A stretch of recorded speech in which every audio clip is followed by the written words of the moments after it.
Thank you for tuning into another episode of Pro Street TV.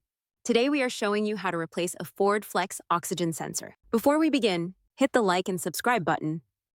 Today I will be showing you how to replace a Ford Flex oxygen sensor in a 2012 SUV with the 3.5-liter Ford engine in it. Our test truck is a two-wheel drive model, although the process is the same for the all-wheel drive unit.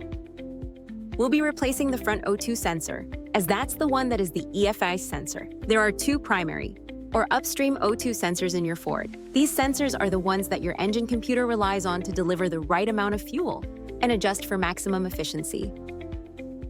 When this upstream O2 sensor goes bad, your check engine light will be the first sign of trouble.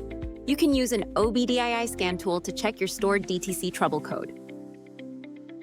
Once you've pulled your code, you will know which oxygen sensor needs replacing. Ours happens to be Bank 1, which is the front upstream O2 sensor facing towards the front of the vehicle. This procedure is best done when your 3.5-liter engine is cold. You will need an O2 socket or an open-ended 2mm wrench. Open your Ford Flex hood and pull back on the front radiator hose to make some room.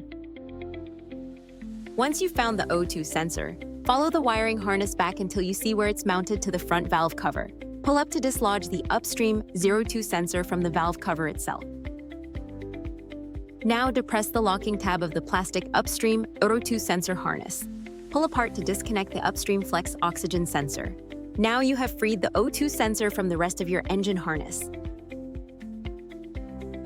Now pull back on the front radiator hose and carefully remove the upstream O2 sensor. Remember, it's best to use an open-ended deep oxygen sensor socket here. Once you have the old unit removed, you can install the new oxygen sensor. Because of the heat shields over the exhaust manifold, it's best to remove this using an O2 socket. Carefully dab some anti-seize to the thread area, making sure not to get any on the actual air-fuel element.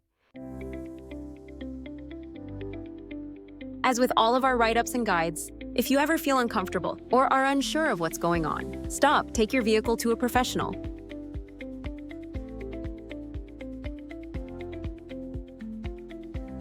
Once you've got the front O2 sensor installed, you can use a OBDII scan tool to clear your stored DTC trouble code.